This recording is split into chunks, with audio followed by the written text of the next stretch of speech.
So hello and as always, welcome back to Learning MD. So I'm going to show you real quick how to change the language of your iPhone. So you go to settings.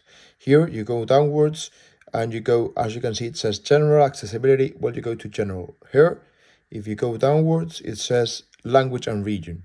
And here you can actually change it, for instance, from Spanish to English, whichever. Now, if it's in a language you don't understand, basically what I would do is just look for the actual emoji that is like here, general, and then just go downwards to the last one that's like a global world, language and region, and then you just switch it. For instance, let's say I wanted to put it to Spanish or to German, for instance.